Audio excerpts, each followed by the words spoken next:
justificaciones político-criminales que ello implica. Bueno, no me han venido a escuchar a mí, me han venido a escuchar a Alfredo, y con posterioridad, si me lo permite Alfredo, haremos algunos tándems para que pudiera ser más provechoso a los efectos justamente de los presentes y de los que virtualmente también están presentes en esta reunión. Alfredo. Bueno, muchas gracias a todos. A ver, vamos a iniciar un poco para hablar un poco de la forma del lenguaje. Desde México hasta Argentina, pudiéramos señalar que tenemos un mismo Código Procesal Penal. Tenemos cosas muy comunes, todos. Y eso se debe a que en 1989 se creó el Código Tipo para Latinoamérica. Y la idea era que todos los países tuviéramos el mismo código. Eso no prosperó. No prosperó porque cada país quiso resguardarse su propia identidad y su propia autonomía, creando que si bien tenemos realidades muy similares, tenemos nuestras diferencias. Eso generó que, por ejemplo, en el 91, Guatemala fuera el primer país que tomó mucho del Código Tipo para Latinoamérica de Binder y lo instauró en su ordenamiento. ¿Cuál fue el resultado? No le fue bien. Fracasó. ¿Y por qué fracasó? Porque si bien tenía un modelo diferente en cuanto a la forma de administrar justicia, no tenía ningún otro par para poder compararse. Entonces estaba solito y abandonado. Costa Rica toma en 1996 ese código tipo para Latinoamérica, toma los elementos más importantes y otros los incorpora de acuerdo con la realidad costarricense, y ese procedimiento inicia en 1998. Entonces hay una primera camada de países de 1989 al 98 que inician con el Código Procesal Penal. Hay otros que es una segunda etapa de países que están aproximadamente 2006 a 2015, y un último grupo que, como México, es del 2016 en adelante. Es malo que nos une, podemos perfectamente traer un mexicano, traer un boliviano, traer un argentino, vamos a hablar de los mismos institutos. Quizá el nomen iuris cambie. Por ejemplo, lo que ustedes conocen como terminación anticipada, nosotros lo conocemos como procedimiento abreviado. Pero es prácticamente el mismo instituto. Nuestro origen es romano-germánico. Y eso vamos a empezar aquí a aclarar un poco el panorama, diría la canción. Y es que nosotros seguimos viendo mucho en películas el sistema estadounidense y queremos parecernos muchísimo a ellos.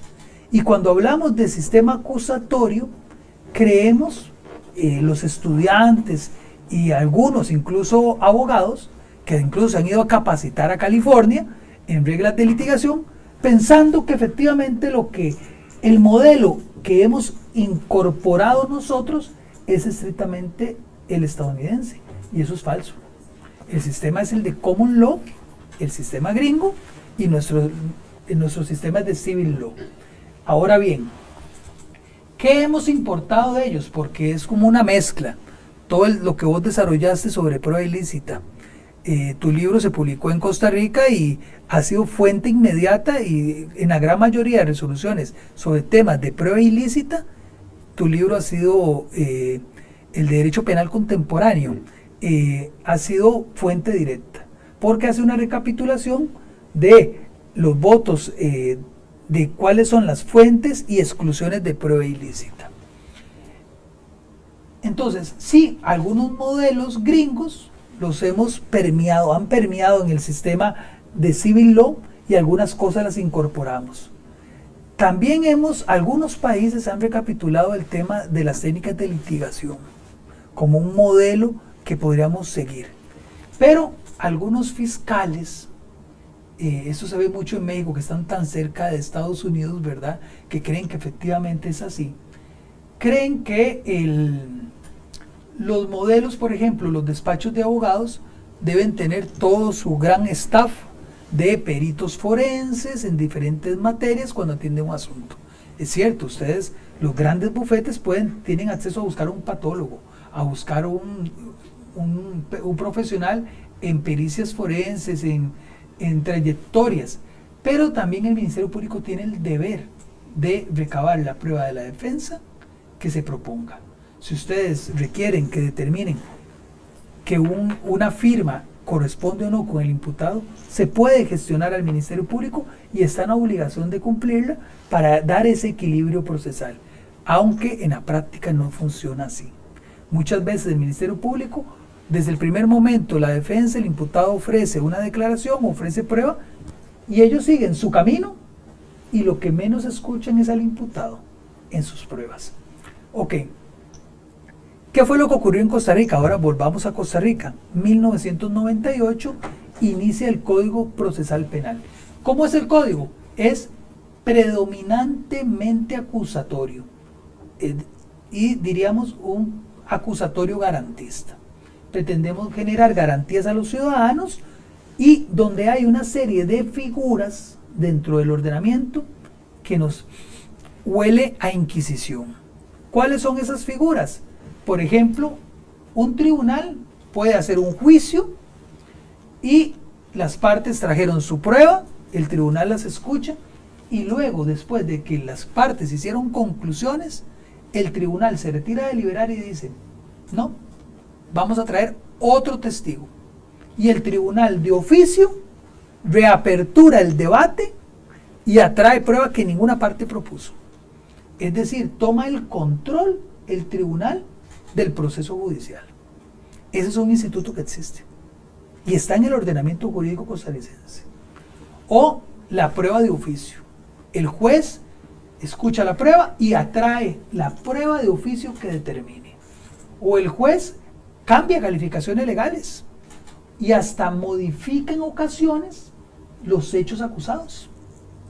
Interviene, por ejemplo, un juez de etapa preparatoria e intermedia y dice, esta querella, esta acusación privada, el hecho 2 no me agrada, creo que no imputa ningún delito. Señor fiscal, proceda a corregir el hecho 2 de manera que impute el delito contra el honor, por ejemplo. Eso hemos utilizado algunas figuras que son de correcciones y son más sustanciales las participaciones del juez. Entonces ustedes me dirán, Alfredo, pero ¿cómo hacen para sobrevivir con eso? ¿Son acusatorios o no son acusatorios? Yo creo que lo principal es que los ordenamientos deben ejercer un tema de autocontención. El juez debe determinar cuándo excede sus facultades de garantismo hacia una vertiente más allá. A ver, supongamos el tema de la reapertura del instituto que les comenté. El tribunal ya recibió toda la prueba de la fiscalía, recibió toda la prueba de la defensa, y en esa deliberación privada que hacen los jueces, dicen es que, caramba, aquí había un testigo presencial que nunca nadie ofreció, y en el informe ahí se mencionó y nunca nadie hizo por dónde traerlo, y ese testigo nos daría la respuesta del caso. Supongamos que estamos en ese escenario, a mí me correspondió hacerlo, estando como juez de juicio en algún momento. Entonces yo les dije, aquí no es revelación no es una divulgación de una deliberación, supongamos un caso hipotético. Entonces yo lo que les dije es, ustedes tienen duda entonces, no les fue suficiente, tienen que traer otro testigo. ¿Qué dice el ordenamiento cuando tenemos duda? Tenemos que absolver. Es que si la necesidad del tribunal es traer al testigo, es porque piensan que debemos condenar. Porque nos hace falta la prueba para poder condenar. Ningún tribunal va a traer una prueba para confirmar la duda que ya tiene. Ahí tenemos que autocontenernos. Y entonces, eso es precisamente lo que en algunos votos, que ustedes, digamos, yo les puedo mandar los votos de Costa Rica, donde alguna vez discutí sobre ese tema, donde yo señalé 20 artículos en Costa Rica que tienen rasgos estrictamente inquisitoriales. En eso tiene que haber una autocontención del juez. Ustedes también los pueden tener. Pueden tener algunas figuras donde el juez quiere involucrarse y decirle, no está correcta la imputación. Si no está correcta, eso es un problema de él. porque el juez tiene que involucrarse en esa circunstancia. O la acusación que hizo el Ministerio Público, fíjese que no me agrada. Yo para condenar necesito que la figura sea otra y que el hecho describa otra circunstancia y el juez se atreve a corregirlo. Eso es completamente eso es simplemente abandonar el sistema acusatorio garantista y a través de esas figuras atraer más aún el sistema inquisitorial. Muy bien. Año 1998 cambian los roles. El que era juez de instrucción pasa a ser juez penal, un juez penal de garantías, comillas, porque realmente todos los jueces del proceso judicial que participen deberían ser de garantías. Porque, ¿qué significa garantías? De velar por los derechos humanos. Es decir, de cumplir con el debido proceso. Entonces, un juez de etapa preparatoria se le llama juez de garantías, pero tanta garantía tiene un juez de etapa preparatoria como un juez supremo. Todos tienen que velar por el debido proceso y el derecho de defensa. Entonces, ¿qué ocurrió en los primeros años? Ministerio Público, se crea el Ministerio Público para que realice las investigaciones, tiene el monopolio de la acción penal y ese fiscal es inexperto. Entonces, en los allanamientos, en Costa Rica, en los allanamientos, el juez va a la diligencia. Al juez se le pide la violación al derecho fundamental y ese juez acude al allanamiento, ordena el violentar la puerta y está presente en la diligencia del allanamiento como una garantía hacia el imputado. Entonces, ¿qué es lo que hacían en los primeros años? El juez llegaba y le decía: mire, señor fiscal, esta evidencia yo creo que a usted le interesa, porque el que tenía la experiencia era el juez, que había sido el juez inquisitorial, y empezaba a involucrarse. En los primeros años lo que hacíamos es que a los allanamientos también llevábamos a los defensores públicos, para que esa manía que tenía el juez de instrucción, convertido en juez penal, de involucrarse y en decirle qué tenía que investigar, se corrigiera. Ahora bien, ustedes no me invitaron a mí para hablar un poco del sistema costarricense, sino para hablar de algo muy particular, que es el proceso de flagrancia. Voy a dirigirme ahora sobre eso y luego al final, si a ustedes les parece, pudiéramos hablar un poquito de la reforma del tema de la policía judicial o de la policía y la relación con el Ministerio Público, de lo que tienen ustedes, que es un tema de mayor alcance y de mayor realidad hacia ustedes. El tema de flagrancia. Dijimos que el Código Procesal Penal entró en vigencia en el 98 en Costa Rica y 10 años después hicimos un congreso para decir qué había pasado en el Código Procesal Penal 10 años después. Habían unas promesas que nos dijeron que iba a ser más eficiente, más eficaz, iba a ser más rápido, iba a ser oral, iba a ser inmediato, íbamos a generar una respuesta pronta y oportuna a la ciudadanía. Y fíjense que año 2008 coincide con una circunstancia de la realidad. Y ya les voy a contar que tenemos un diario que se llama La Nación, es el principal diario costarricense, y sale una publicación de que a una persona ha sido detenida 101 veces, que tiene una hoja de policial de este grosor, ha sido detenida 101 veces por delitos tradicionalmente contra la propiedad, persona indigente, y que no tiene ningún antecedente penal, y que ha sido llevado a juicio solo en 2 ocasiones. De 101 causas, solo tenía 2 juicios y en los 2 resultó absuelto. Y esa persona recién había cometido un hecho, y suena grosero lo que voy a decir, pero fácilmente entendible. Se le fue la mano. Tenía un arma de fuego y se le disparó. Y mató a otro ser humano. Entonces, el golpe en la mesa fue la publicación en el titular de que una persona detenida 101 veces finalmente había matado a otro ser humano y que el Estado no ha dado ninguna respuesta. A eso se le conoció como puerta giratoria, que es un término también medio inglés, ¿verdad? Medio estadounidense, con las ventanas rotas de Giuliani en Nueva York. Entonces, que no era posible, ¿qué es lo que consiste? Que el Poder Judicial recibe a la persona detenida e ingresa y vuelve a salir, sin ningún tipo de medida y sin ningún tipo de respuesta judicial. Mientras que el ofendido tiene que hacer fila, venir, declarar, y duraba más el ofendido en acudir al sistema de justicia a denunciar un hecho que lo que duraba el imputado en ser detenido y volver otra vez a cometer hechos delictivos. Completamente ineficiente. Entonces, recuerdo ese congreso, yo fui muy férreo en la discusión, porque a veces los penalistas nos agrupamos y nos abrazamos y nos decimos lo inteligentes que somos y lo buenos que somos en nuestro trabajo.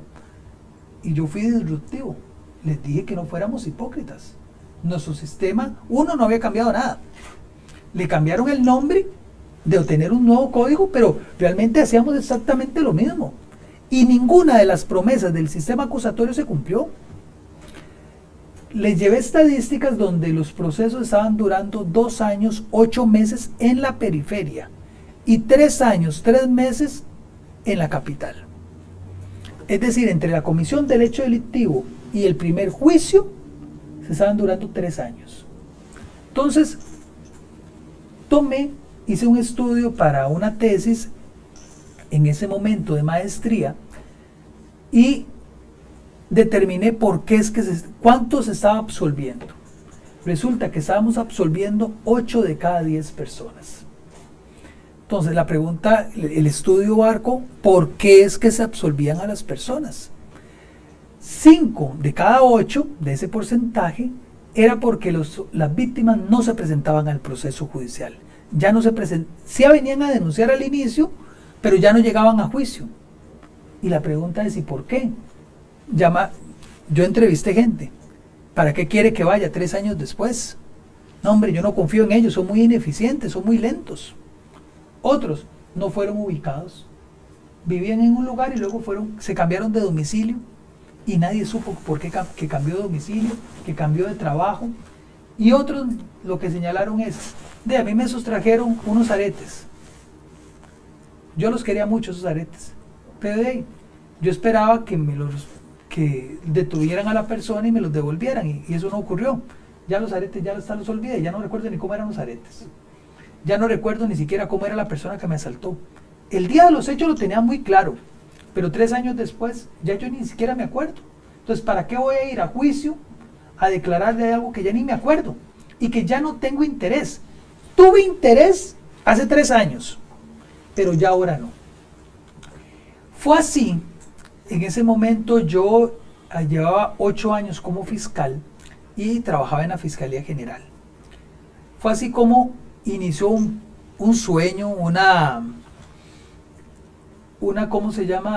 motivación de los abogados jóvenes en hacer algo diferente para el país.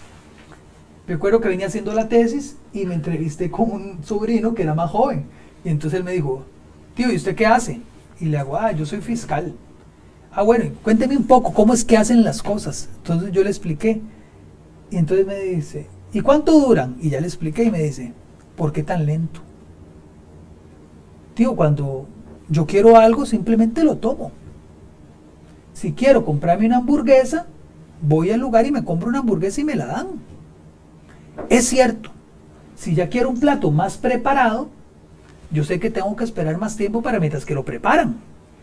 Pero realmente también tiene que hacerse una diferencia entre lo que yo quiero ya, que se puede hacer rápido, y otras cosas que requieren más tiempo.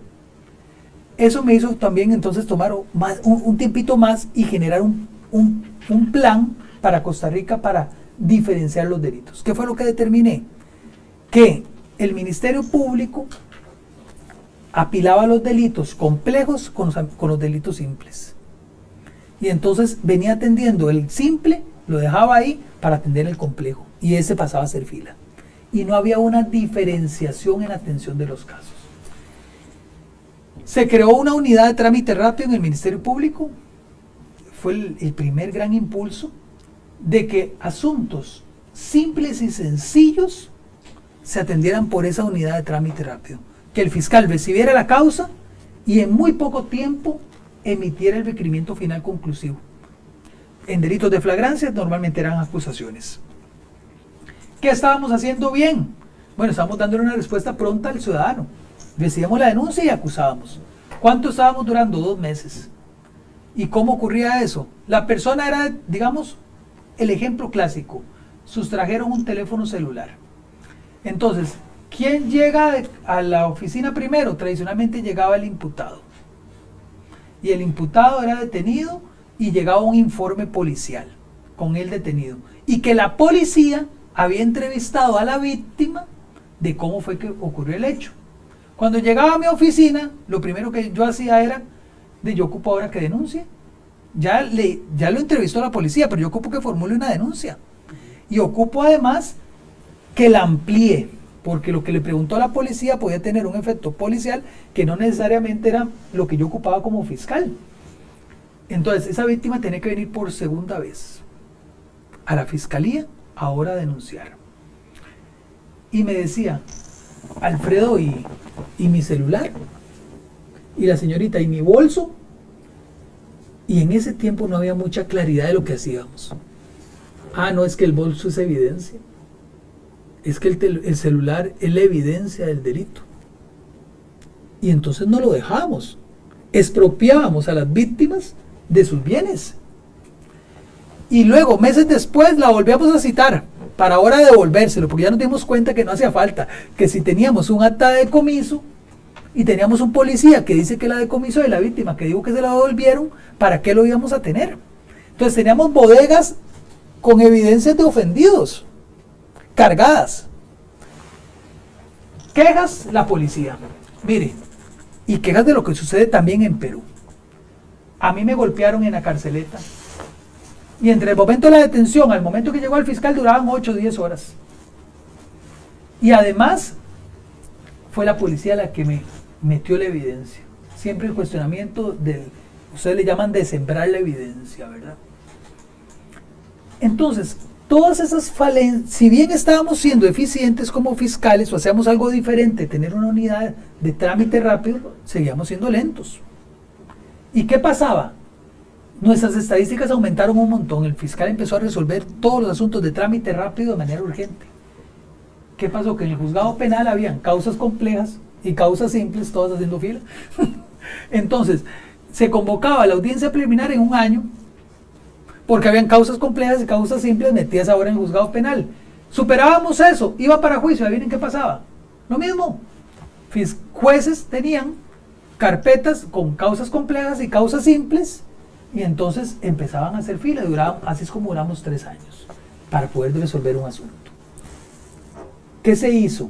Se creó un plan piloto en Costa Rica, y ese plan piloto en Costa Rica fue una réplica de lo que ustedes hicieron en el año 2015, con algunas observaciones que les haré.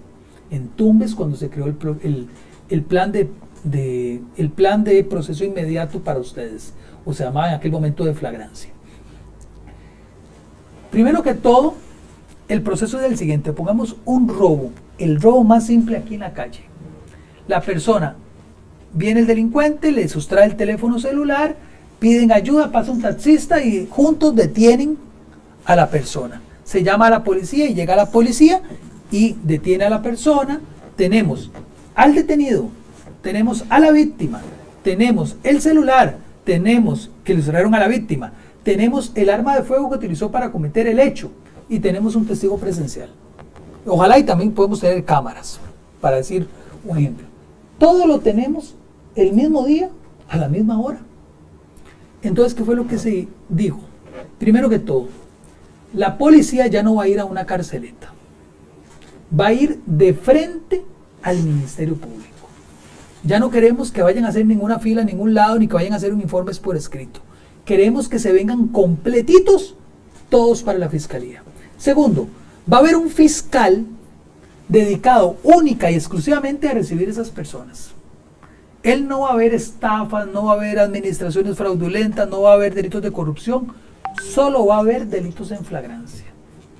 ¿Cómo era la oficina? Pequeñita, menos que esto a la mitad, o de la mitad para acá.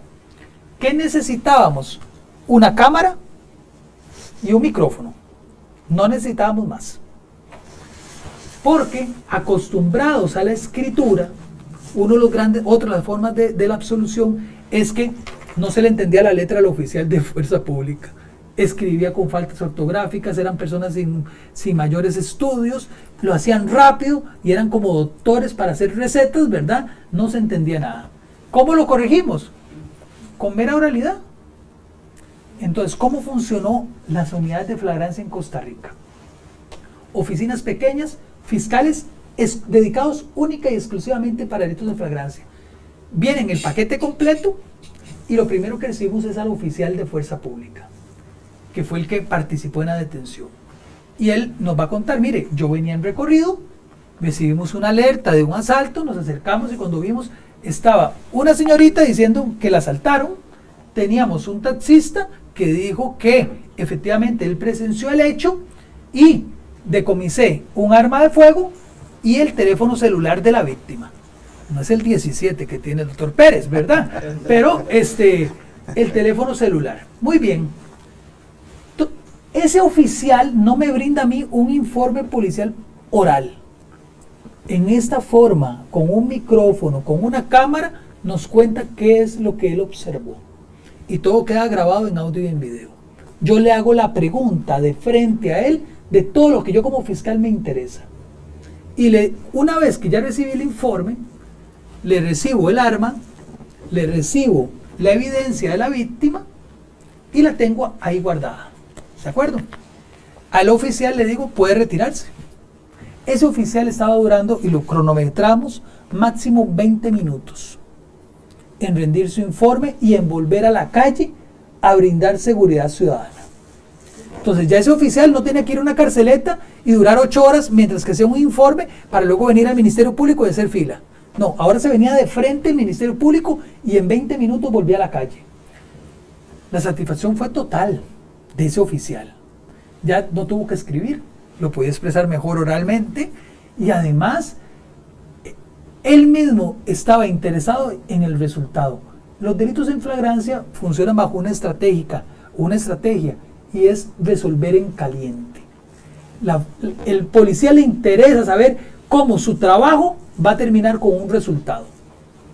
Yo le digo cuál es su nombre, su teléfono y lo apunto manualmente. No se lo voy a revelar en grabación para que por sus datos personales de su teléfono y comunicaciones. Muy bien, él se va.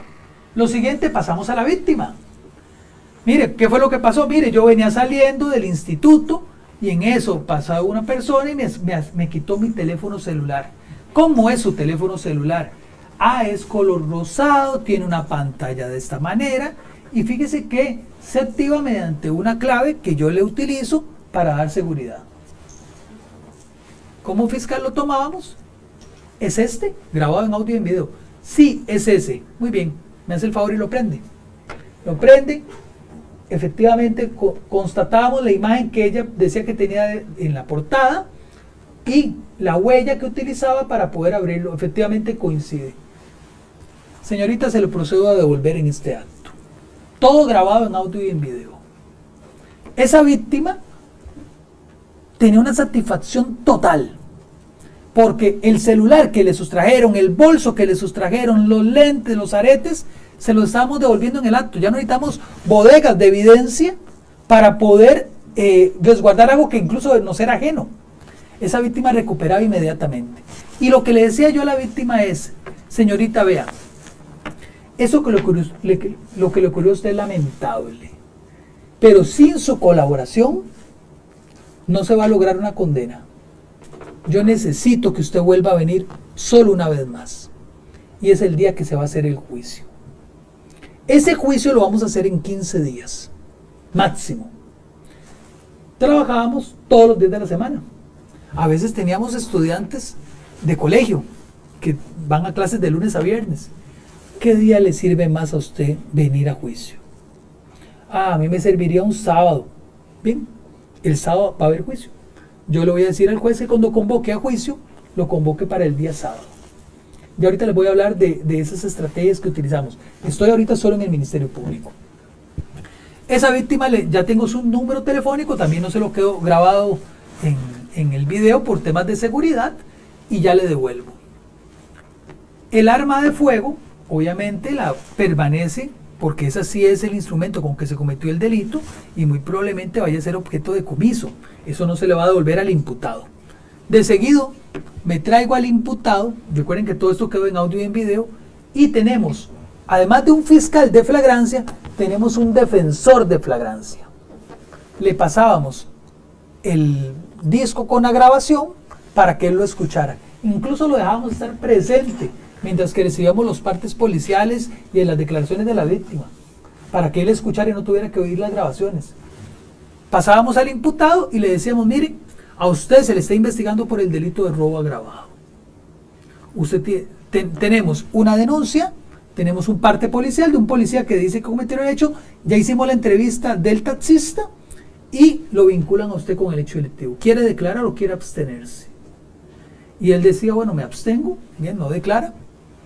Y teníamos jueces penales dedicados a flagrancia. Necesitamos un fiscal de flagrancia, un defensor de flagrancia y un juez penal de flagrancia, nada más para cambiar completamente el sistema de justicia. Porque ese juez estaba esperando el trabajo que yo le daba. De manera desformalizada, y teníamos una sala de audiencias, nada más, lo llamábamos y le decíamos, ocupamos una audiencia porque la fiscalía va a pedir medidas cautelares contra el imputado. Íbamos a la audiencia, como fiscales poníamos la información que tenía, la defensa daba su posición, se le decía a la defensa, casos de simple y sencilla tramitación, le vamos a dar 24 horas para que usted planee su defensa. Si quiere traer testigos, si quiere hacer alguna prueba que usted crea que sea necesaria, le vamos a dar 24 horas. Y el juez, supongamos que hoy es día miércoles, íbamos a la audiencia y decía, muy bien, nos vemos el día viernes para continuar la audiencia. El fiscal dice que ya está preparado y la defensa vamos a ver qué es lo que quiere. Viernes a las 8 de la mañana se hacía la audiencia, lo que se llamaba la audiencia preliminar. De igual manera, grabada en audio y en video, en una audiencia el fiscal acusaba, la defensa se oponía o el 50% de los casos ese imputado aceptaba cargos. Porque tenía toda la evidencia en su contra. En menos de 24 horas o en 48 horas ya esa persona sabía que tenía o no tenía oportunidades para ir a un juicio. Era más fácil negociar con disminución de la sanción que exponerse a un juicio para que lo condenen. Y a juicio solo iba un 10%. El otro 40% terminaba en una salida alterna al conflicto. Conciliación, suspensión del proceso a prueba, personas que no tenían antecedentes, delitos simples, que podían resolverse la justicia a través de una justicia restaurativa de una manera distinta. Resultados. Tuvimos plan piloto durante 6 meses y funcionó perfecto. Perdón, en caso de ir a juicio, también teníamos un tribunal que de manera privilegiada resolvía juicios en flagrancia y que trabajaba los 7 días, los 365 días del año. Entonces, nos facilitaba mucho para los horarios la manera en que lo cumplíamos. ¿Qué fue lo que pensó? Ahora vamos a hablar del Poder Judicial. ¿Qué fue lo que pensó el Poder Judicial? Tenemos edificios sumamente grandes y valiosos con sistemas de grabación. ¿Por qué solo trabajan 8 horas o 40 horas a la semana? ¿Por qué solo trabajan de 7 a 4 de la tarde?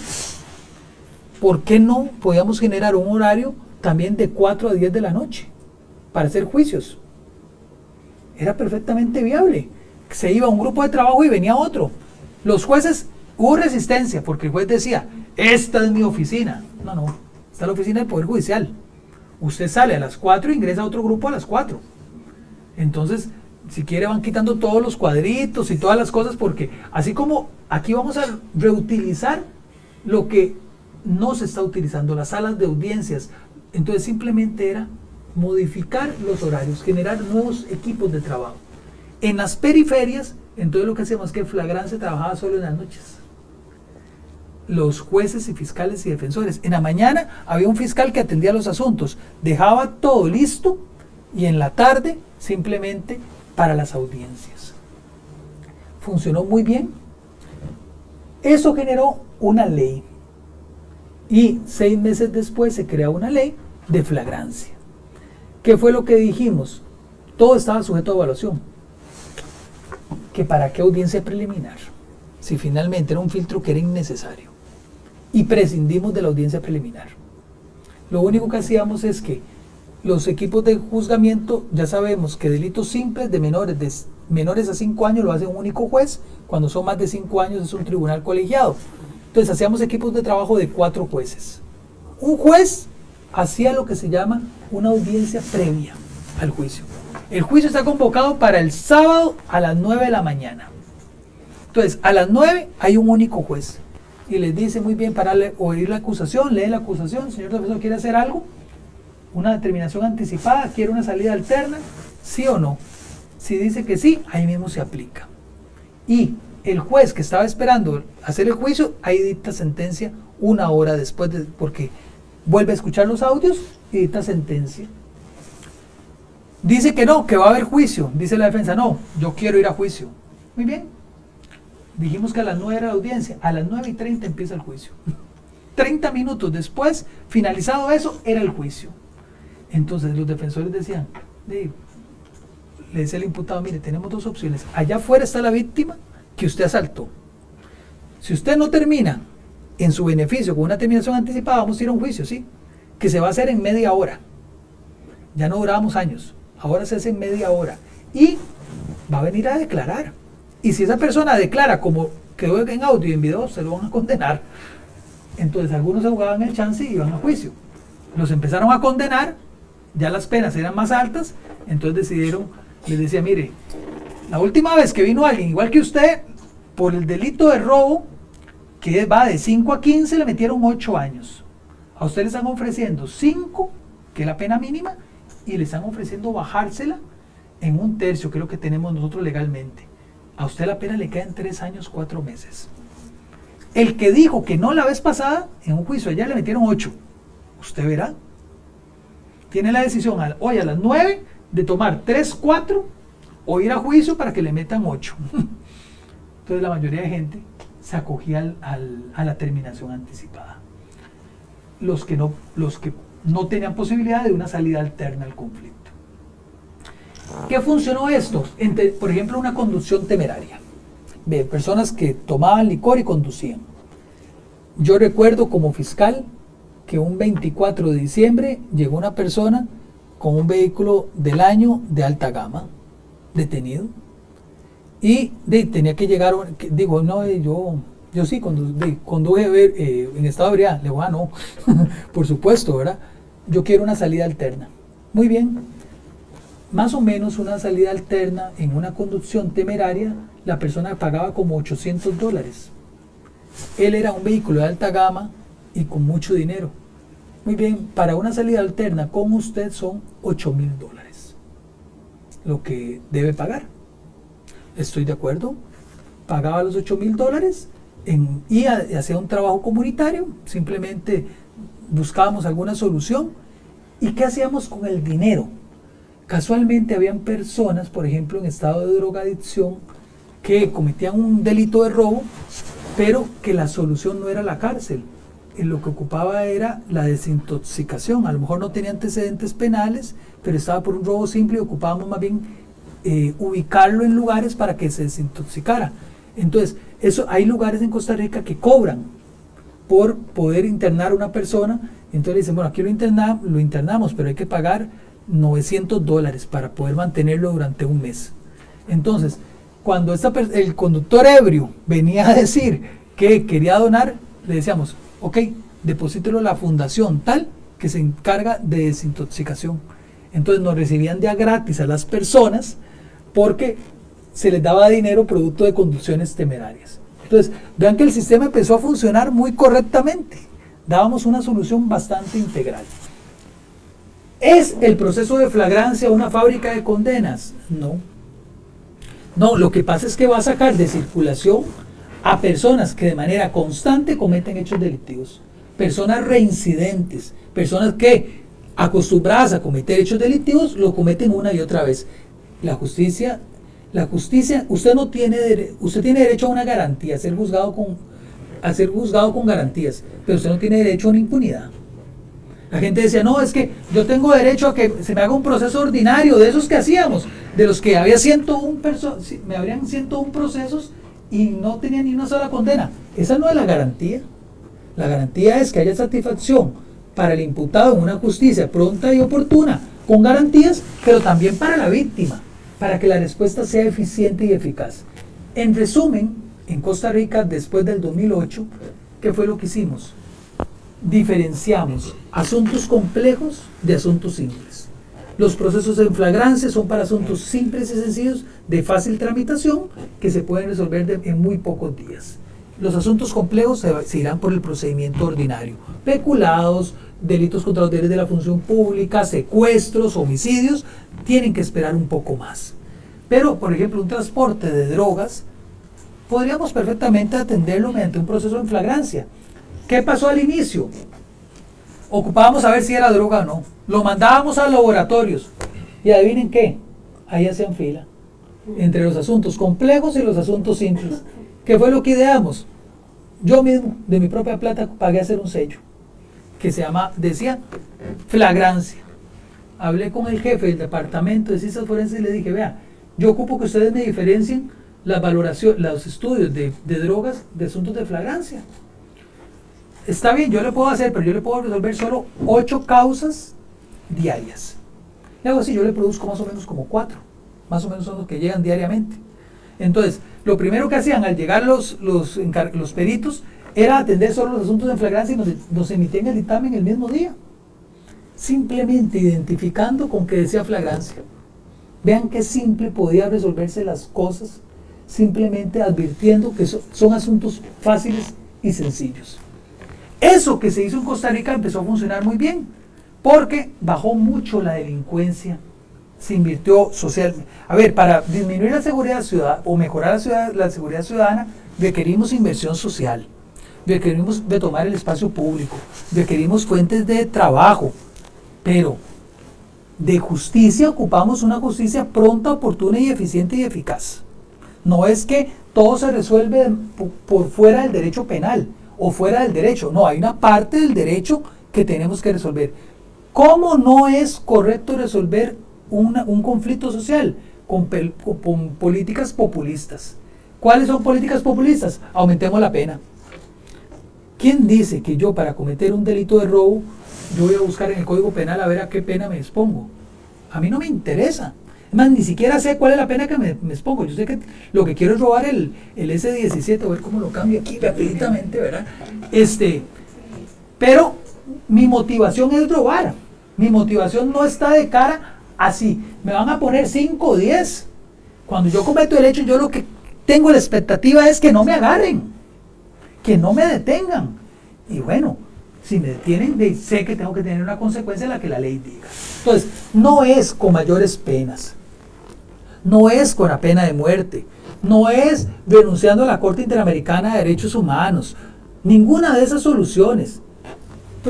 Problemas peruanos, ustedes tienen el tema migratorio. Vino una oleada de gente superior a cometer hechos delictivos. Ustedes me pueden preguntar, Alfredo, ¿a ustedes les pasó lo mismo en pandemia y pospandemia? No. ¿Cómo lo resolvimos? Derecho administrativo. Personas que ingresaban ilegalmente los estábamos esperando para devolverlos a sus países de origen. Venezuela tuvo 2 opciones. O subían al sueño americano a Estados Unidos y se iban por Panamá y luego Costa Rica, o decidieron algunos descender a América del Sur. En su gran mayoría la gente pensó que era mejor hacia Estados Unidos. Empezaron a llegarnos oleadas a Costa Rica. ¿Y qué fue lo que hicimos? Derecho administrativo, migratorio. Usted ingresó ilegalmente, se devuelve por donde vino y se los devolvíamos a Panamá. ¿Y qué hacía Panamá? Se los devolvía a Venezuela. ¿Y qué hicieron los venezolanos? Entonces bajaron. No hay controles en Ecuador, no hay controles rigurosos en Perú o en Chile. Bajemos. Y empezaron a quedarse. Quizá simplemente redoblando esfuerzos a nivel migratorio sobre personas que ingresen de manera irregular a un país hubiera sido suficiente para ustedes, para evitar lo que ha ocurrido. Pero eso no se hizo. Siempre se ha elegido el derecho penal como una solución. Y eso no. El derecho penal es la última ratio. Tenemos que lograr, a través de diferentes mecanismos, Por ejemplo, yo les voy a contar, como yo los he visitado a ustedes desde el año 2006, casi desde la fecha que conozco a Miguel, el 30% de los asuntos que ustedes tienen son omisiones a deberes alimentarios. Esa es la carga procesal, el 30%, de manera constante todos los años. En Costa Rica tenemos el delito de omisión al deber alimentario, como lo tienen ustedes.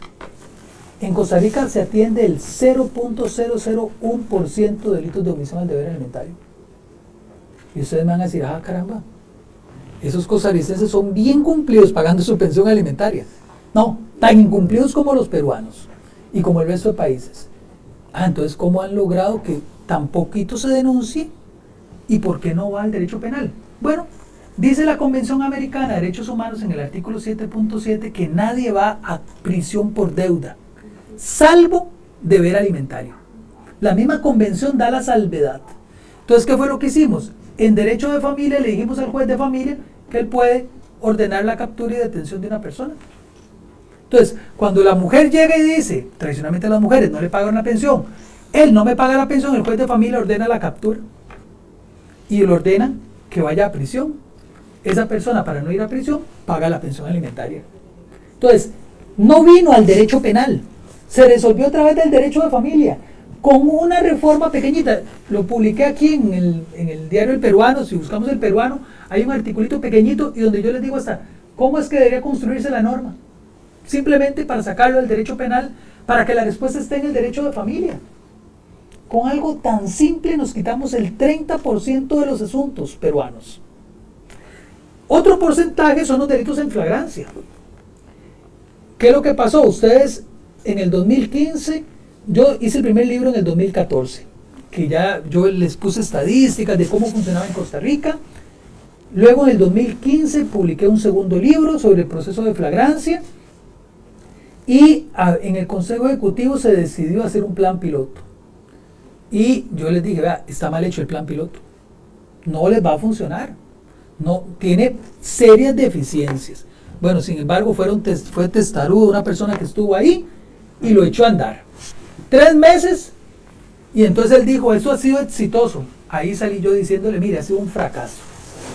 ¿Cuántos asuntos ha resuelto en 3 meses? 8 casos nada más. Y eso es lo que decía que era exitoso. No, terrible. Sin embargo, se creó la ley 1194 y lo empezaron a echar a andar ustedes. Y empezaron a ver los principales problemas.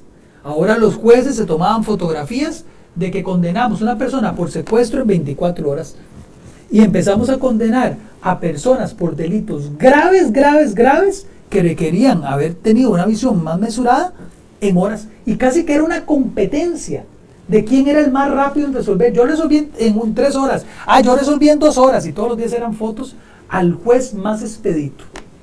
Terrible, eso no era justicia. Entonces vino el acuerdo plenario, el 02-2016, yo fui animus curiae de la Corte y les vine a decir que si bien era muy noble el procedimiento, había serias deficiencias, había que restringirlo. Y se pusieron una serie de candados para que el proceso se adecuara. ¿No les gustó a los fiscales? ¿No les gustó a los jueces que les pusieran candados? Entonces sabotearon el proceso de flagrancia. Y durante muchos años ustedes ya no tenían flagrancia. Aquellos que adversaban flagrancia luego ocuparon puestos de poder, como Jean Paul Taboada. Y entonces él dijo, no sabe qué, voy a inventarme algo para Perú. Y es las unidades de flagrancia. ¿Cuál invento? Si Costa Rica ya llevaba 12 años de tener las unidades de flagrancia en funcionamiento. Y lo que había hecho en Costa Rica se replicó en Ecuador, se replicó en Honduras, se replicó en El Salvador y era exitoso. Entonces, ¿cómo quedó Perú? Quedó con una mezcla del sistema costarricense y del sistema ecuatoriano.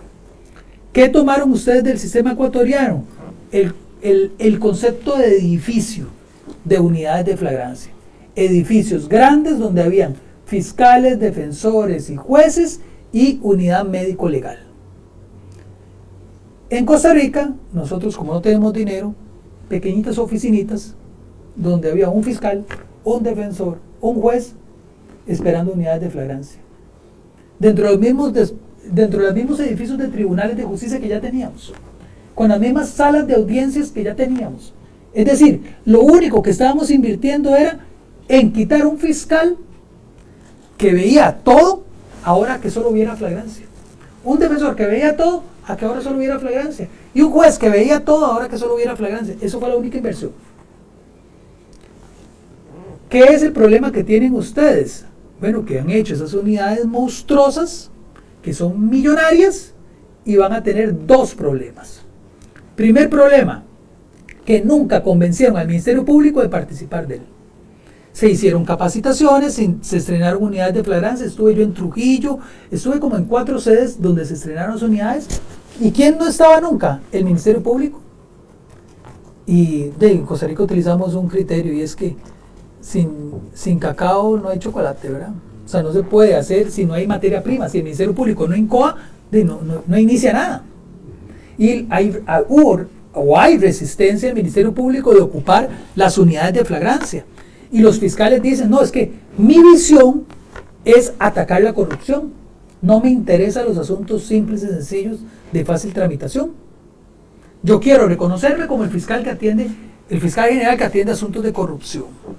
Entonces, aquí el principal problema que han tenido es que el Poder Judicial ha invertido millones en unidades de flagrancia, olvidando que sin un Ministerio Público que impulse, no sirven para nada.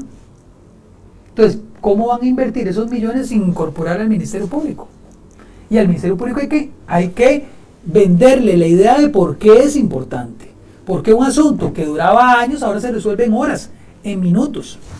Y lo segundo es de lo que se llama la curva de la delincuencia. Y es que no todo es color de rosa. Los procesos de flagrancia funcionaron en Costa Rica del 2008 al 2014 muy bien. Y luego vino una parte muy plana, es decir, tuvimos una delincuencia así, bajó, y luego vino una parte muy plana. ¿Por qué? Porque sacamos de circulación a los delincuentes reincidentes. Y sí, hay alguien que conduce ebriamente todos los días, ahí tenemos un casito. Sí, hay personas que cometen delitos de violencia de género que van para las unidades de flagrancia, ahí está otro poquito. Los delitos contra la propiedad, si bien el delincuente no lee el código para cometer el hecho delictivo, si ve las noticias para saber que están condenando en horas y que dice, si me agarran van a ir a la cárcel. Aquello que yo antes cometí y duraba 3 años, ahora resulta que me están juzgando en horas. No, voy a buscarme otra chamba, porque sé que si me agarran voy a la cárcel. Entonces, ¿cuál es el alto riesgo que tienen ustedes? Que se han engolosinado en las unidades de flagrancia invirtiendo millones sin determinar que esa curvita va a tender a bajar y luego no van a saber qué van a hacer con esas unidades. Han duplicado el personal, han invertido en infraestructura, en algo que muy probablemente en algunos años vaya a disminuir y va a venir la parte plana. El otro tema es que no todo es flagrancia. No todo es flagrancia. Hay criterios para determinar cuándo es un hecho en flagrancia. Y aquí se han colado procesos judiciales sin que haya flagrancia, sin que haya inmediatez temporal o sin que haya esa relación, ese vínculo directamente. La flagrancia presunta es complicadísima. No debería tramitarse ningún asunto por flagrancia cuando hay flagrancia presunta. ¿Cuál es flagrancia presunta? Donde, vamos a ver, sale una persona con un cuchillo ensangrentado, con una camisa ensangrentada, y lo dice la policía, mató a alguien, lo detuvo, pero era carnicero. Es que escuchamos gritos, era del chancho que estaban matando. No tenemos, en la flagrancia presunta no tenemos la certeza necesaria de que hubo un hecho delictivo. Esos casos requieren de una mayor investigación.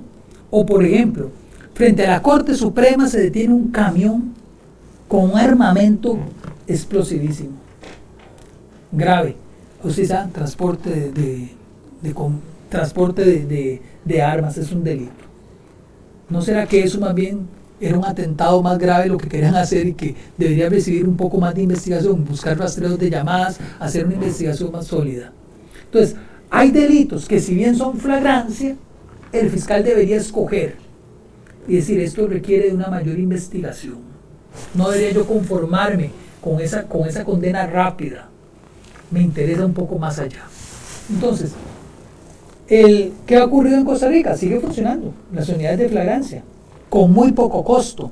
Solo invertimos en tecnología, cámaras y micrófonos, y en reacomodar el personal. Yo les voy a decir algo, y eso es de la experiencia. 10 personas tienen que resolver asuntos, y cada uno resuelve 100 al mes. Resulta que yo digo, no, yo ocupo mejorar la productividad. Yo voy a meter 20 para que me resuelvan 2.000. Resulta que meto 20 y me resuelven 1.500. No necesariamente cuando yo aumento el personal voy a tener la misma tasa resolutiva en parejo. Hay un tema de acomodamiento del ser humano. Si yo resolvía 10 al año, 10 al mes, y meten más personal, ahora voy a resolver 8. Y voy a bajar el nivel y la carga porque me sentía ahogado cuando resolvía 10. Ahora que metieron más personal, bajo la tasa resolutiva a 8. Entonces, no necesariamente incorporar más personal en el Poder Judicial te va a mejorar la tasa resolutiva. Lo que hay que mejorar es las formas en las cuales vamos a atender los asuntos. Entonces, así fue como surgió el proceso de flagrancia, así fue como mejoró la seguridad ciudadana. Teníamos una visión, la gente, de desconfianza del sistema de justicia. En Costa Rica, el chapa tu choro y déjalo paralítico, también era de que en Costa Rica, antes de flagrancia, en un barrio detenían a una persona, la desnudaban y le vertían aceite y lo amarraban. Ahora sí, que venga la policía. Porque, ¿cuál era lo común? Que se detenía a una persona por un robo, se iba la víctima a tribunales de justicia, llamaba a su familia y le dice, ¿y dónde estás? Aquí poniendo la denuncia. ¿Contra quién? Contra Juan. Pero ya Juan anda aquí en el barrio, ya lo liberaron. O sea, duraba más la víctima denunciando que el delincuente volviendo a la comunidad a cometer hechos delictivos. Entonces, eso es sobre lo que hay que trabajar. Los procesos, cualquier proceso, tiene que ser objeto de revisión. El FODAR, ¿verdad? Fortalezas, oportunidades, amenazas, debilidades, riesgos. Todo tiene que ser evaluado. ¿Cuáles han sido los problemas quizá del Perú? Y es de lo que siempre vengo a hablar, que ustedes no lo hacen en sistemas de justicia. Aquí nada es objeto de revisión, nada es objeto de supervisión, de saber si realmente está funcionando o no. A ver, Trujillo no funcionó. Y sin embargo se abrieron más unidades. Antes de abrir más unidades tenían que ver cómo mejorar lo que estaba ocurriendo en Trujillo. Se decía que la policía decía que había detenido 20.000 personas en flagrancia y solo tenían 10.000 casos en flagrancia. ¿Y dónde están los otros 10.000? O sea, alguien tiene que dar una explicación de cómo se detuvo a alguien en flagrancia. Debió haber ingresado al sistema de justicia, pero no llegó al sistema de justicia. ¿Qué pasó con esos casos? Porque la policía dijo que detuvo a Juan con alguna droga o detuvo con un arma. Pero esa causa no tuvo una resolución jurisdiccional, ni tampoco pasó por la fiscalía. Y es lo que ha dicho doña Adelia Espinosa en varias ocasiones, que es que las estadísticas no coinciden. Bueno, y si no coinciden, ¿qué va a hacer? Algo no está ocurriendo bien. Bueno, termino, porque también quiero escucharlos a ustedes, con el tema de la relación policía-ministerio público, ¿verdad? Le voy a decir cómo funciona en Costa Rica. Eso que ustedes tienen de ese pulso de quién ejerce la investigación, si es la policía o es el fiscal, lo tuvimos. ¿Cómo se resolvió? El fiscal general generó una circular que se llama dirección funcional. Y hay 3 modalidades de dirección funcional. La primera,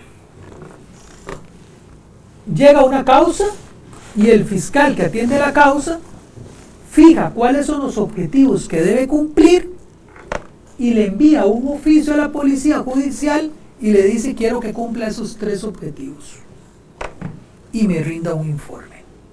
Ahí el fiscal tiene el control de la investigación y le dice qué es lo que requiere.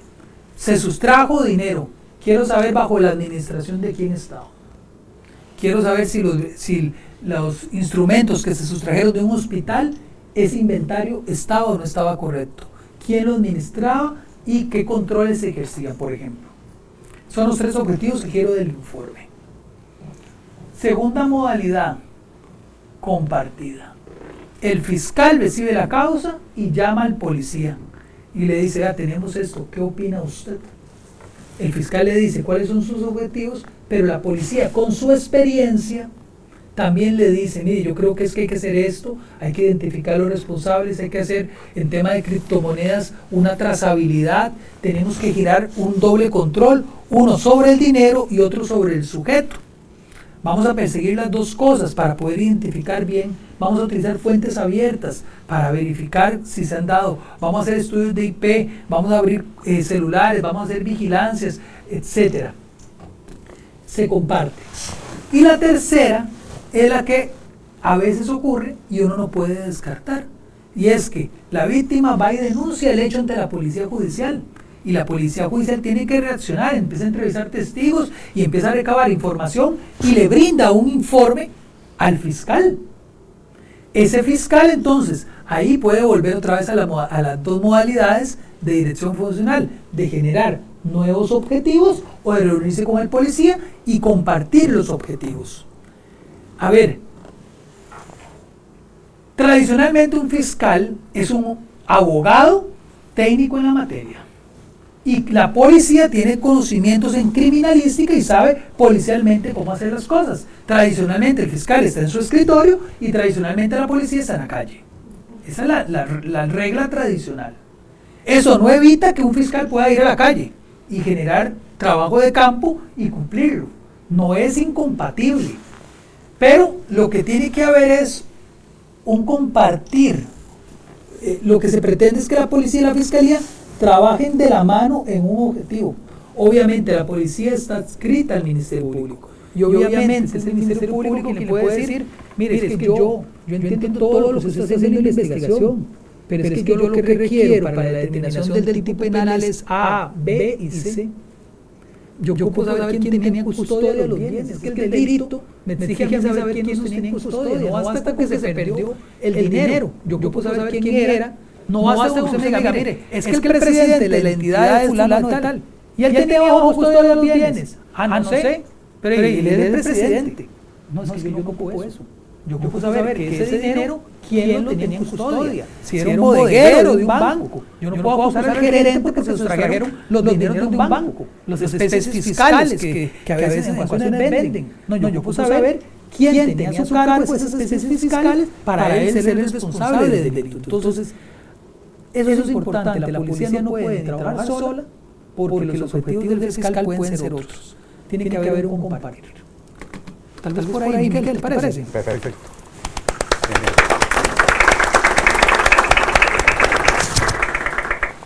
Interesante los temas que plantea en términos abiertos, Alfredo. Y efectivamente los temas que nos ha mencionado y que nos ha puesto sobre la mesa son de actualidad, absolutamente. Tanto como el hecho que pretende solucionar los temas de los procesos inmediatos, los procesos flagrantes, que son los procesos inmediatos, básicamente. El tema de la seguridad ciudadana. Hay unas estadísticas que Renato me consiguió, le pedí por favor que me consiguiera. Estadísticas que yo creo que nos llaman mucho la atención.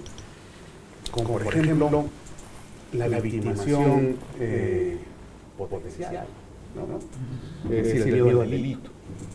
El miedo al delito en Perú estamos a un 85%. 86% en el año 23, 85% como una tasa media en los últimos años.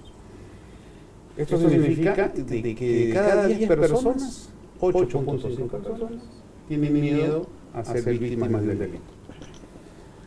En ningún país del mundo, o en pocos países del mundo, en todo caso, se puede aguantar una sensación de inseguridad tan fuerte como la que existe en Perú, con una tasa de 8.5-85% en términos del 100%.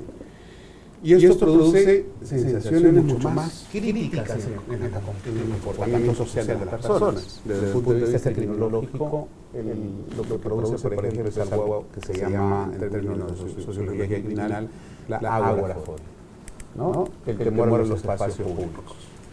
Y esa agorafobia, al final, tendrá también por repercutir en las economías locales, nacionales. La gente no suele quedarse mucho tiempo en la calle, no sale mucho tiempo fuera de casa. Es más, en casa mismo están súper seguras, tienen que gastar en centros eléctricos, en sistemas de seguridad, videovigilancia, etc. Y luego la victimización real. Estamos en una tasa porcentual del 25%. Enorme, ¿no? Con lo que esa victimización real también, desde el punto de vista, hay un criterio en la criminología especial que se llama la tolerabilidad, es intolerable, sobre el cual obviamente hay que ocuparnos de manera drástica.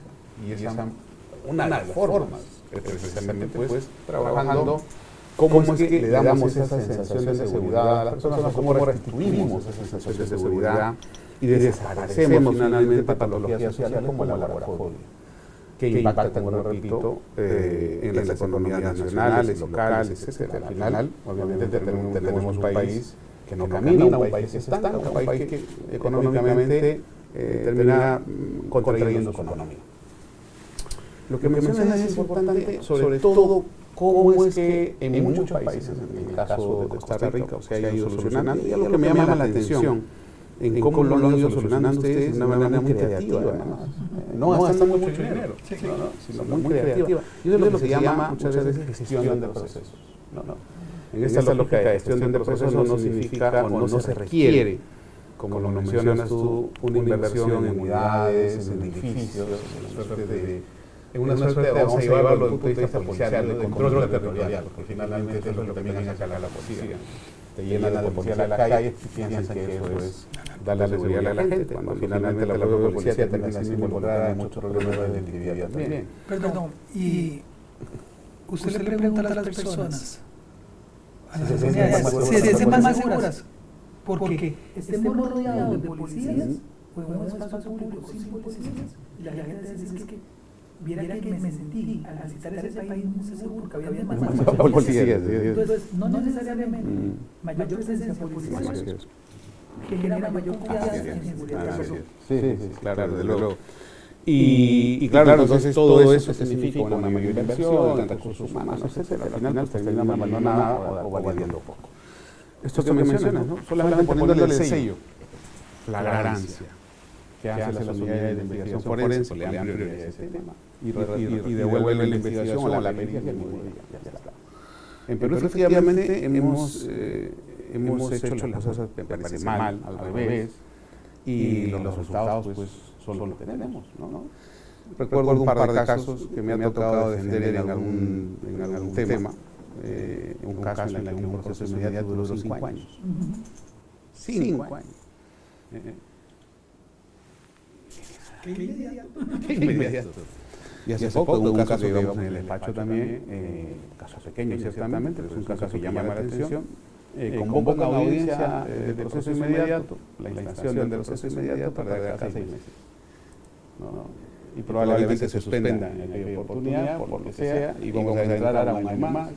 Y al final la gestión de procesos que se da aquí en Perú es absolutamente ineficaz. Y es otro valor que permanentemente llama la atención también cuando uno quiere trabajar el tema de seguridad ciudadana. La eficacia del sistema penal en cuanto a reacción y la eficacia de la persecución penal en cuanto al delincuente para asegurarle salda al juego, como decimos, ¿no?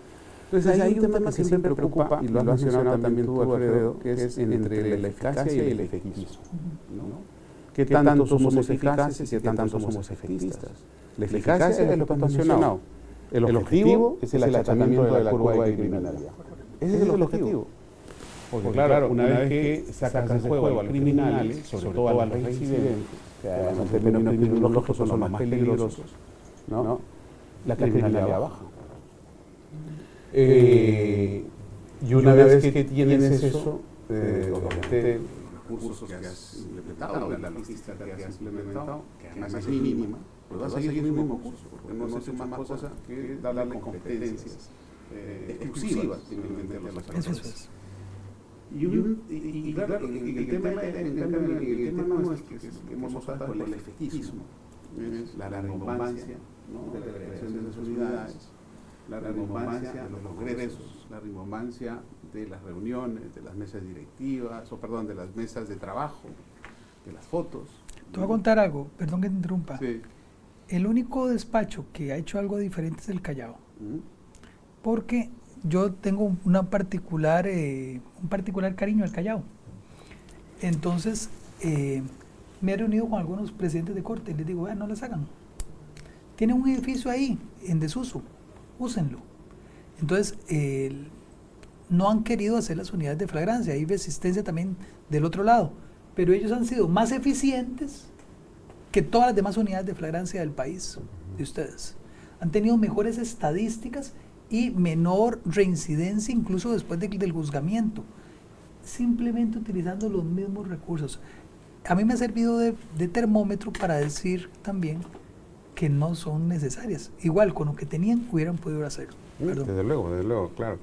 Es precisamente lo que justamente iba a comentar. El Callao tiene una experiencia diferente.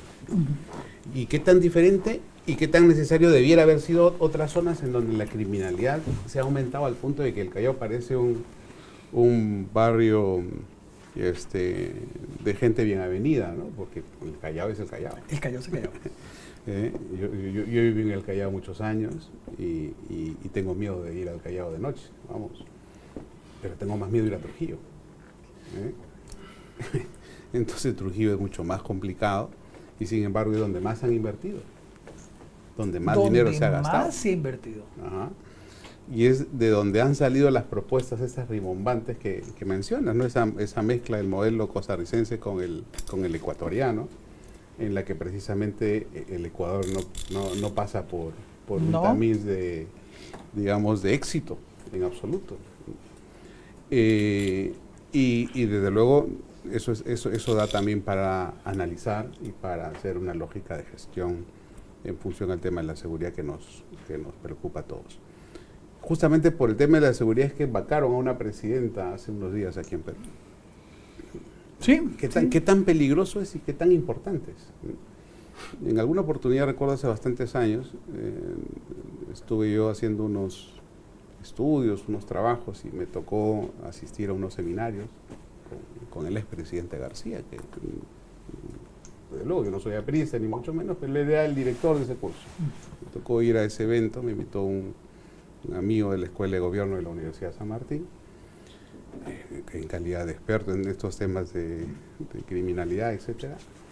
Y te estoy hablando de hace más o menos 15 años. Y mira, la visión de Alan en ese momento era respecto a este tema. El tema de la seguridad va a ser un tema que de aquí a unos años nos va a explotar en la cara.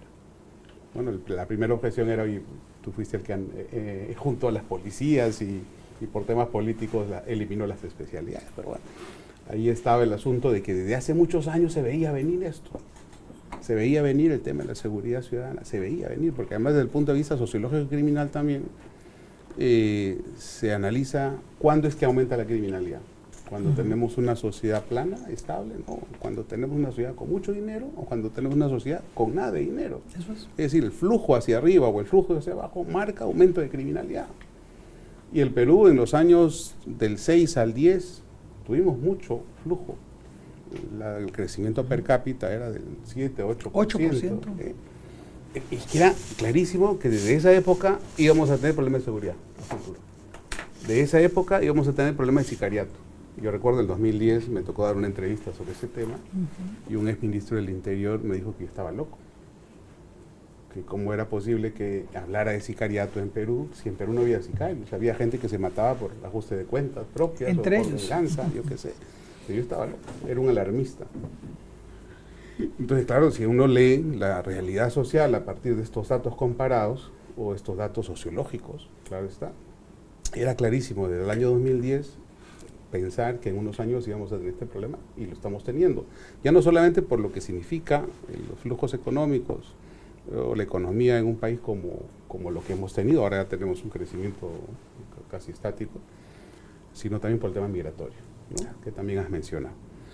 Y claro, el tema migratorio en Perú también, lo que tuvimos fue un crecimiento desmesurado de la tasa migratoria, un descontrol absoluto y un manejo político antojadizo, porque claro, decían que si es que no le dábamos entrada o cobijo a esta gente es que éramos inhumanos, y era un tema de trato humanitario.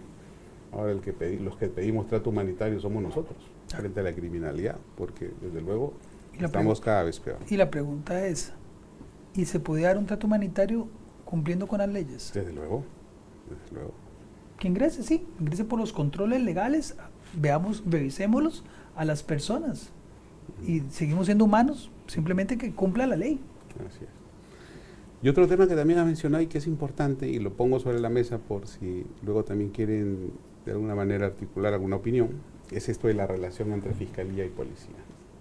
Es un debate que en Perú hemos tenido desde el año 95 o 91, perdón, cuando se hizo el Código Procesal Penal del 91, precisamente cuando le daban, conforme el Código del 91, la dirección de la investigación al Ministerio Público, y a la policía se la quitaba a un costado, prohibiéndole los análisis conclusivos y las propias conclusiones de los informes policiales, que en ese momento se llamaban atestados.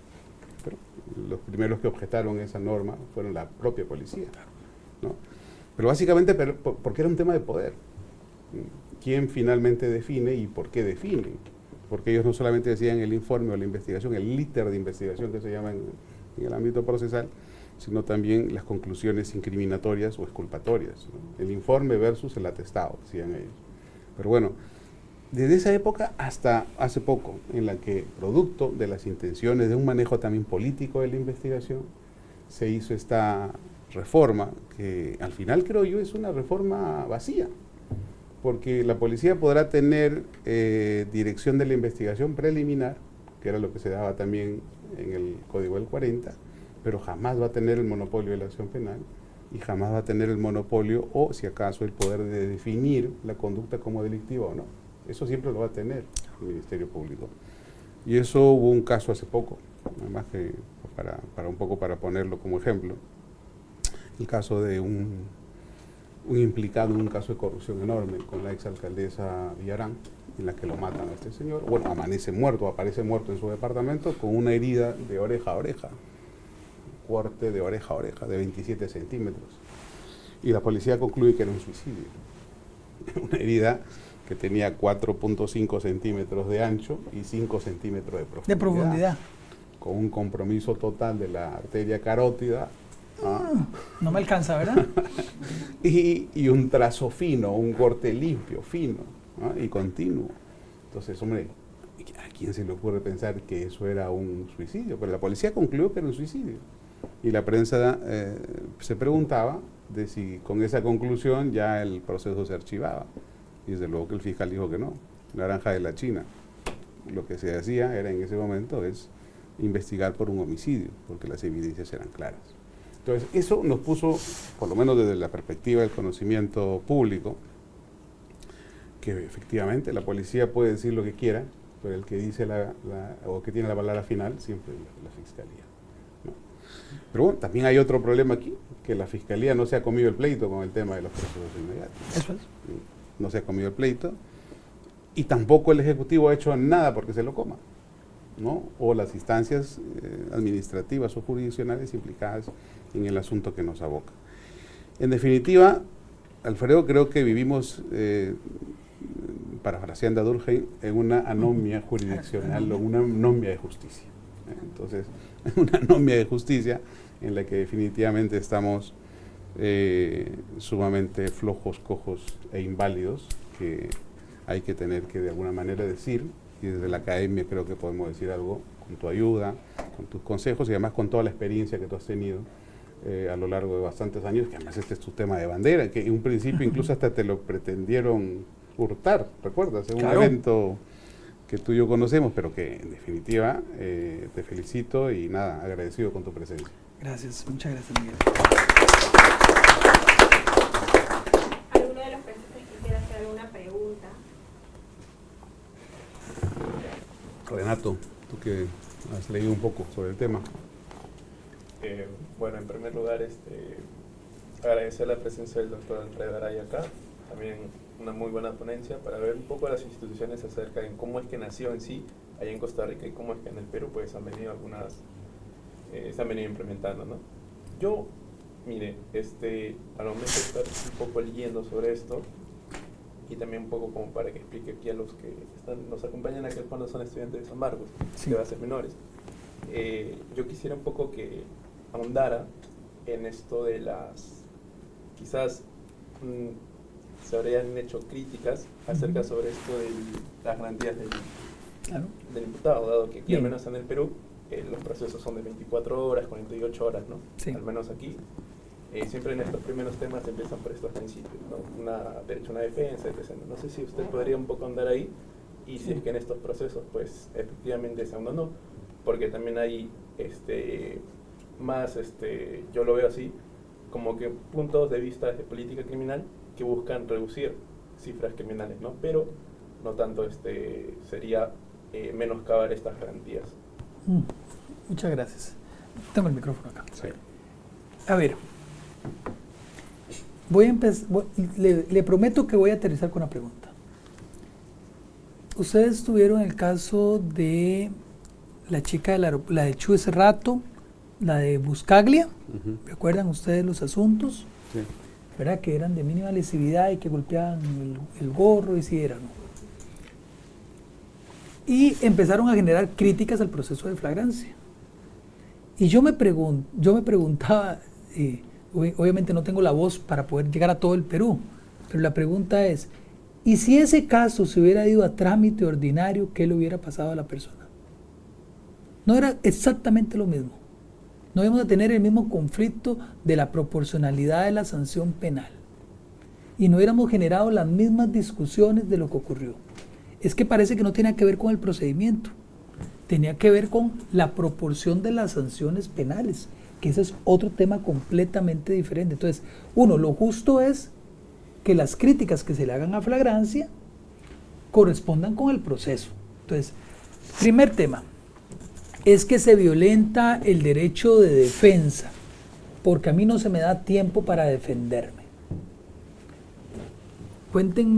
Lo primero es que la Corte Interamericana ha emitido diferentes votos, son 6 sobre el plazo razonable, y ha dicho que la complejidad del asunto es un factor, el número de intervinientes, la participación activa de la defensa en esos procedimientos, esos criterios sirven para decir cuánto es el plazo razonable.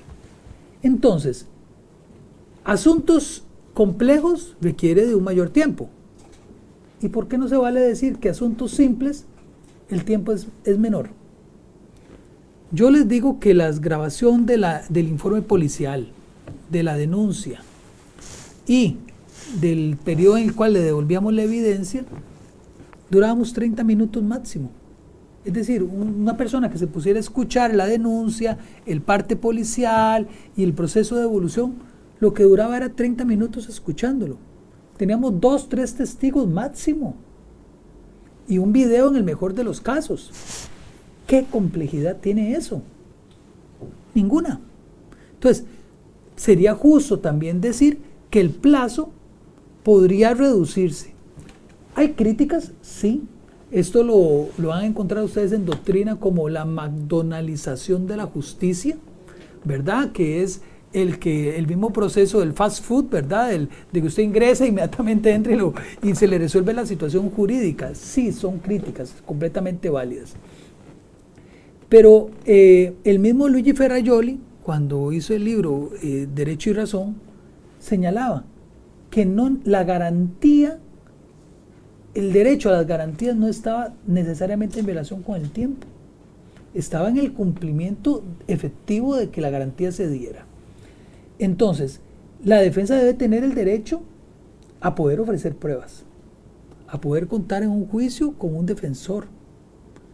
Pero a veces queremos sobredimensionar el garantismo, queremos que sea ultra garantismo. No debemos ni reducirlo ni ampliarlo, sino que sea el justo, necesario y prudente para que la justicia se lleve a cabo. Yo recuerdo, por ejemplo, en Costa Rica se daban 24 horas a la defensa para prepararse, pero el proceso podía durar 15 días. Entonces llegábamos a los 48 horas y me decía el defensor, mire, nosotros tenemos 2 testigos que dicen que los hechos no ocurrieron de la forma que se señaló. Lo que pasa es que uno está trabajando y estaba en un lugar muy lejano, no tiene comunicación y yo le quiero realizar mayores actos. Yo le pido que me dé 24 horas más, 48 horas más para poder hacerlo. Y se le concedió. Les voy a poner un ejemplo de la vida real. Hubo un caso donde toda la evidencia sugería que lo que decía la víctima era cierto. ¿Qué ocurrió? De acuerdo con la víctima, él está en un vehículo, es obligado por un pasajero que se subió al lado de él, le abrió la puerta, se subió, le sacó un cuchillo y le dijo, vaya y saque dinero al cajero automático, si no lo mato. Y esa persona va al cajero automático, desde ahí llama al 911 porque tenía otro teléfono y llega la policía y detiene al pasajero y efectivamente le encuentra un cuchillo. Se dice, tema resuelto. Efectivamente, eso que dice la víctima es corroborable. Ahí estaba el cajero a la par, estaba el imputado, estaba el cuchillo y él describe cómo es el sujeto que le cometió el hecho. Ese es el caso, uno de los casos que el defensor me decía, deme tiempo, por favor. Declaró el imputado 48 horas después, es decir, 72 horas. Y dijo, vea, aquí lo que ocurrió fue lo siguiente. Yo me dedico a la prostitución y yo estaba en un parque que queda a 200 metros del lugar. Esta persona pasó y me contrató porque yo le hiciera sexo oral. Y nos trasladamos 200 metros todavía más allá, en un lugar solitario. Ahí le hice sexo oral. Y yo le dije, ahora sí, tiene que pagarme. Y el tipo se negó a pagarme. Y yo le dije, no, ya yo brindé el servicio. Y yo abrí el bolso y él vio el cuchillo. Y él dijo que estaba bien, que no andaba dinero en efectivo y que iba a ir a un cajero para pagarme. Yo le dije, mire, o me paga o nosotros cuando ejercemos la prostitución tenemos una serie de códigos y es que el cliente que nos busca le tomamos foto y con quien nos vamos nos toman foto. Entonces el contrato que hicimos, donde yo estaba en la esquina, donde usted paró, donde hablamos, donde yo me subí al carro, eso está fotografiado. Y yo lo voy a subir a redes sociales si usted no me paga. El tipo decidió ir al cajero y llamar a la policía y simular el robo. Finalmente en juicio él declaró, aportaron las fotos que efectivamente ocurrieron, se mandó a traer videos y como ahora la mayoría de lugares están con videos, efectivamente se ve el vehículo ingresando en ese lugar reconocido de prostitución y se ve donde da los movimientos que el mismo imputado señaló y que el otro había ocultado, porque lo que hace aparentar es que estaba estacionado y le abrieron una puerta y se ingresaron y le dijeron entregue o lo mato. Entonces, si quizá no hubiéramos atendido a las razones de la defensa, quizá de manera injusta hubiéramos condenado y si ese imputado no hubiera declarado. Y lo otro es que hay una tendencia en la justicia, ocurre en Costa Rica y ocurre en Latinoamérica, y es que al ofendido se le cree por razones no racionales. Mire, porque yo lo vi y yo le creo, yo vi que él cuando declaró, dijo las cosas, él tenía un lenguaje que parecía que a mí me sugiere, una persona que miente baja la mirada, una persona que miente evade las cosas, pero él no, él se mostró constante en decir que él estaba estacionado y se le subieron al carro. Entonces, hay criterios poco racionales en la valoración de la prueba.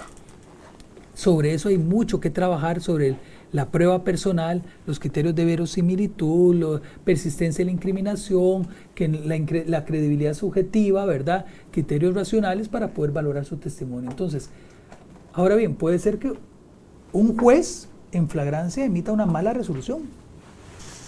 ¿Verdad? Eso ha ocurrido y que hemos anulado sentencias de flagrancia o de procesos inmediatos por malas resoluciones.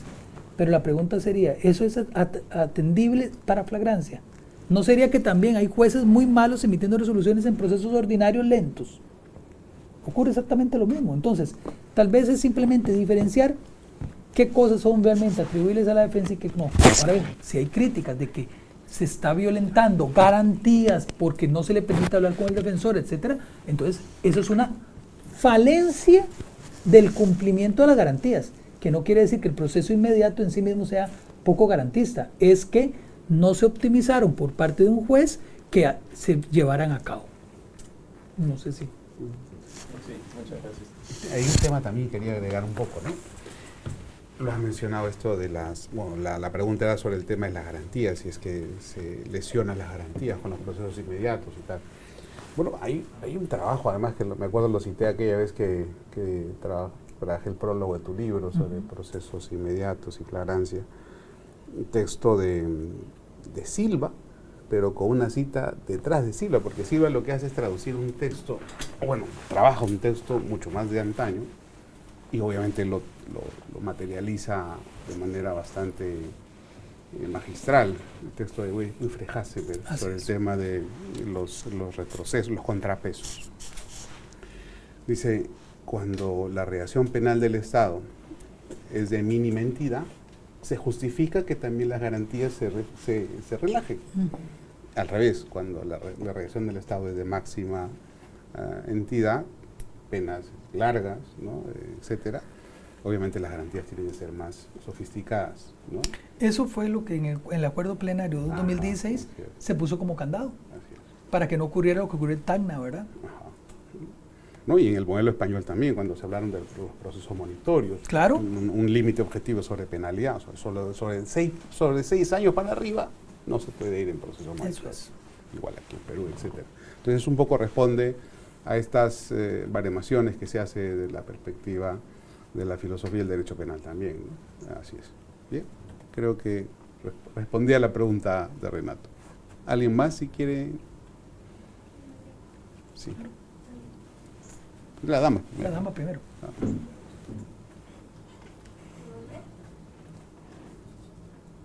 Buenas noches a todos. Primero que nada quiero agradecer a los dos conferencistas por sus opiniones. Bueno, en suma a todo lo expuesto, considero que, dado por el ejemplo de Trujillo, a mayor inversión no se puede dar una real solución al problema dado, ¿no? Y esto puede ser visto desde las estadísticas que realmente no son tan confiables, pero nosotros podemos considerarlas. Entonces, de aquí viene la pregunta, ¿por qué hay insistencia en esta práctica por parte del Estado? Ya que a través de los años no se ha visto unos cambios en el sistema, cambios en la respuesta que han habido a esta nueva práctica. Entonces, bueno, personalmente considero que es debido al carácter enriquecedor de los funcionarios públicos, ya que, como sabemos, durante años esto no ha cambiado. Entonces aquí viene mi pregunta. ¿Considera usted que puede ocurrir algún cambio normativo que quizás se dé, pero sin quitar estas costumbres arraigadas entre ellos? Porque quizás sí se pueden dar algunos cambios superficiales, pero a la larga ellos pueden continuar con este carácter y que en realidad no haya ningún cambio, solo algo temporal. Gracias. Creo entender la pregunta, pero si en algo lo que señalo no corresponde, usted me lo aclare, ¿le parece? Cambio normativo no tiene nada que ver con gestión. O sea, no, el cambio normativo ya se hicieron y deberíamos trabajar con las normas que tenemos. El proceso inmediato sufrió cambios, al inicio decía podrá, y entonces los fiscales decían, entonces no lo hacemos, porque podrá es posibilidad. Entonces luego se le cambió a deberá. Bajo responsabilidad.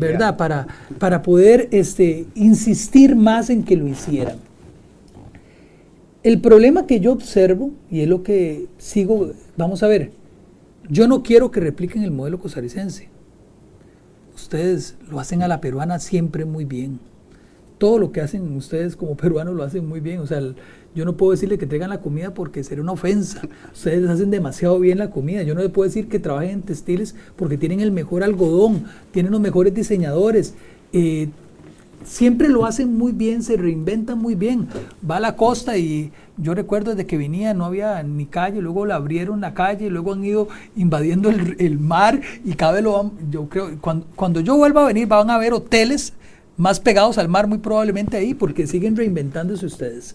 Entonces, yo creo que los cambios normativos no hacen falta. Lo que hace falta es un mejor modelo de gestión y un mayor compromiso institucional.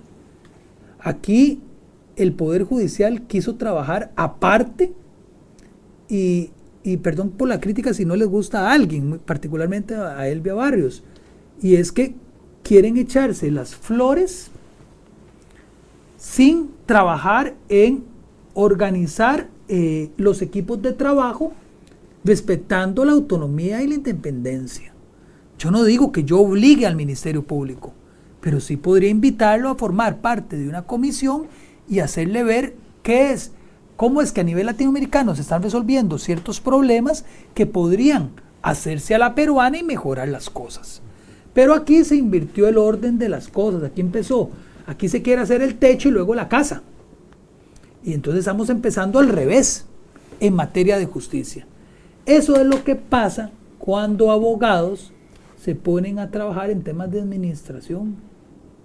Nosotros deberíamos hacernos asesorar en materia, por ejemplo, de tecnojusticia, que es, en mi criterio, lo que los jóvenes abogados deberían empezar a implementar de una mejor manera, trabajar en tecnojusticia, que es lo que nosotros los más viejillos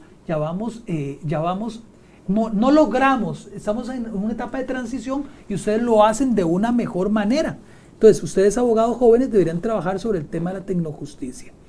Y por supuesto también sobre el tema ético, que yo creo que es una de las grandes falencias que ustedes como jóvenes tienen, ¿verdad? Porque así como puedo tener críticas hacia nosotros, somos mejores investigadores nosotros, más rigurosos. Ustedes pueden ser investigadores, pero con muy poca rigurosidad de verificación. Si hacen una cita y dicen, bueno, voy a citar a Jesús María Sánchez, pero Jesús María Sánchez cita a Rotzin. Entonces, ¿por qué no buscas a Rotzin en la tesis? Y te vas a la fuente original para saber si la interpretación es esa o no. Entonces, yo que soy profesor tanto de grado como de estudios superiores, son las mismas falencias. Muy poco rigurosos en los estudios, que tal vez nosotros lo hacemos diferente. Y nosotros tenemos cierta resistencia al cambio, que ustedes tienen de una mayor ligereza, ustedes sí son más valientes para hacer las cosas. Entonces yo más bien los invito a que ese es un camino que los que trabajamos en justicia debería empezar a trabajarse. Tenemos que hacernos asesorar por ingenieros industriales para los procesos, para poder efectivizarlos. Si ocupamos hacer un carro, los japoneses lo hacen muy bien y saben cuál es la función y todo el mundo actúa concatenadamente para un resultado. Si a nosotros en justicia nos evaluaran, somos un fracaso. No tenemos modelos correctos para poder cumplir adecuadamente, no funciona nuestro esquema. Haríamos un carro con una llanta en el techo y haríamos cosas bien raras, así como un ornitorrinco. Entonces, realmente eso pasa cuando los abogados nos involucramos en temas que no nos corresponden y sobre todo tomamos decisiones políticas que tienen incidencia nacional en el presupuesto de los estados. Porque flagrancia, en mi criterio, sí funciona, o procesos inmediatos, sí funcionan, pero tampoco puede venderse como la panacea, como la gran cura. No, eso resuelve un tema. Tenemos que invertir socialmente, tenemos que invertir en retomar el espacio público, en fuentes de empleo, en mejorar la economía. Bueno, ustedes lo hacen bastante bien, pero tienen que mejorar controles administrativos, determinar realmente si tienen una superinflación de las sanciones penales, tienen reformas que tienen más reformas que el propio código. Deberían mejor ponerse de acuerdo en hacer una única reforma y empezar a implementarla correctamente. Pero aquí estamos a punta de parches. Todos los días hay parches y hay nuevas formas que es muy difícil para ustedes como abogados trabajar sobre eso. Una anécdota. Acá en el despacho, bueno, el despacho que dirijo como abogado, tenemos que cambiar de código cada 3 meses. Porque pasa alteraciones, ya se modificó una cosa, otra cosa, efectivamente. La ley no soluciona nada. Lo que solucionan las cosas son las actitudes y sobre todo lo que decíamos, la gestión de procesos. Eso es. Entonces aquí el tema de la seguridad, el tema de la criminalidad, siempre se ha visto desde la perspectiva de, a ver, cambiamos la ley, le damos más pena, ¿no? Endurecemos las penas, y eso no sirve. Y ya se ha demostrado durante cientos de años que el derecho penal llega tarde y nunca. No sirve para solucionar mucho el tema penal, o no sirve de casi nada. El tema criminal, perdón. La criminalidad es un fenómeno social que se reinventa todos los días. Y como fenómeno social, tiene que ser abordado y combatido también como una ciencia social. El problema es que en Perú tampoco hacemos criminología, todavía mucha. Ya veo ya jóvenes que sí lo están haciendo y que lo hagan, probablemente lo van a hacer mejor que los que pertenecemos a la guardia media vieja. Todavía no vieja, pero media vieja. Pero estamos sí, en la... Ya estamos ya nosotros ya casi al voltear la esquina. Y probablemente sin muchas ganas, ¿no? Porque lo que hemos hecho, lo que hemos tratado de hacer durante muchos años, no ha sido fructífero, porque finalmente todo depende finalmente de las decisiones estatales, de las decisiones de las autoridades. Y si las autoridades no se ponen la camiseta y no trabajan el tema seriamente, pues simplemente vamos a estar siempre tomándonos la foto, ¿no? E inventando nombres y categorías rimbombantes todas, sin solucionar absolutamente nada. Lo otro es que sigan siendo críticos, ustedes como jóvenes. Es muy fácil plegarse al decir que todo está bien. Yo las veces que me han invitado a los congresos de flagrancia, siempre termino levantando la voz, siendo un poco más disidente, y a veces me invitan, a veces no me invitan. Entonces por eso, porque es más fácil decir que todo está bien. Basta ver a algunas personas cuando uno hace las críticas, que entonces es que me estás atacando. Y he tenido reclamos directamente de las personas que toman decisiones. No me gustó tu exposición porque nos atacaste. Bueno, cuando lo tomas yo lo que les digo es, cuando ustedes toman el tema de manera personal, tienes un problema vos, no yo. Y lo segundo es que toda organización debería tener un proceso de mejora. Y lo que yo estoy apuntando es, desde el observador objetivo, para decirle cuáles son oportunidades de mejora. ¿Ustedes lo toman o no lo toman? Son decisiones de ustedes. Pero usted tiene que estar sujeta a la crítica. Y si usted no tiene esa capacidad, usted lo que va a tener es un montón de adeptos que le van a decir, qué bien lo sigues haciendo, qué cargas somos. Porque entonces no pueden, traten ustedes como jóvenes. Uno de los grandes temas es que yo he venido a dar muchas conferencias, empecé a decirlo y luego decía, bueno, pero aquí llego a 300 personas, aquí llego a 500, recuerdo en Pucallpa a 700 personas, y luego dije, yo no debería seguir en esto, yo debería empezar a escribir y hacer un libro de todo lo que es mi discurso, a ver cómo pienso y que eso sea sujeto a las críticas. Eso está muy bien. Lo que pasa es que en la actualidad la gente no lee. Ya, tampoco lee. A la gente lo que le encanta es tener una biblioteca como esa y empezar a colocar los libros y tomarse la foto para salir en la biblioteca. Y a veces ni siquiera haberlo leído, ¿verdad? Entonces, pero bueno, no, también hay generaciones de gente que sí lo hace. Entonces, lean, profundicen en temas, discutan, sueñen, y una vez que tengan su sueño, intenten materializarlo. Y estén sujetos a los cambios, o sea, a las posibilidades de mejora. Siempre. Correcto. Aplauso. Ravi, tenías una última pregunta. Sí. Sí, doctor. Bueno, primero agradecerle, ¿no?, por su tiempo. Y bueno, ¿no?, me llamó la atención cuando mencionó, bueno, toda la historia que comentaba, me imaginaba todo nuestro proceso. Porque acá sí, al menos desde que yo tengo memoria, me pasé leyendo que los casos se dividen en simples, complejos y crimen organizado. Y justo ahora ese es mi tema. Usted mencionó que las causas simples cómo ahí en su país se menciona qué causas son simples. Ujú. Acá le comento más o menos que las causas simples, complejas, se ven con la gravedad de la pena. Bien. No obstante, creo que a mi criterio, le pongo un caso que vi cuando estaba en la universidad, era que llegó un caso de cohecho. La pena va desde, si no mal recuerdo, de 4 hasta 8 años. Tenían todas las pruebas, ¿no? El dinero con fosforescente, la ropa manchada, etcétera. Lo que se alegó en un primer momento es que el proceso no podía incoarse, justamente por la complejidad que merecía. No obstante, 5 en segunda instancia se anuló, justamente por lo que mencionaba, que se necesitaba más análisis y todo eso. ¿Cómo usted puede ver o cómo usted puede comentarme? ¿Se necesita una reforma, un numerus apertus clausus para decir esto es complejo, esto no? Y una puertita salvavidas, yo qué diga, dependiendo del criterio del fiscal, o cómo lo ve Claro. en su país. A ver, lo primero es que en el último libro, el que tuvo el gusto de publicarme en el instituto, en un estudio que yo hice del sistema peruano, ¿sabían ustedes que ustedes tienen el procedimiento de flagrancia? En el código de 1920 existía. Y ahí estaba, decía proceso de flagrancia, y era un sistema bastante parecido a lo que ocurre en Costa Rica. Luego vino una reforma y se perdió. Sin ni ton ni son. Yo ahí hago la explicación de lo que logré reconstruir y copié las normas y todo. A mí me hubiera encantado que alguien peruano que tenga un mejor acceso, ¿verdad?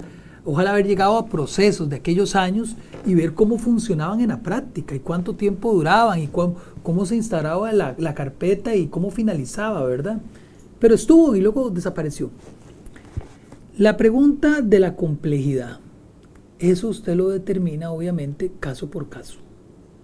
Y para eso se requiere de una defensa, porque si el fiscal dice, bueno, a mí me basta con escuchar a la víctima y la evidencia que me aporta, y la defensa no dice nada, parece que el asunto está muy simple.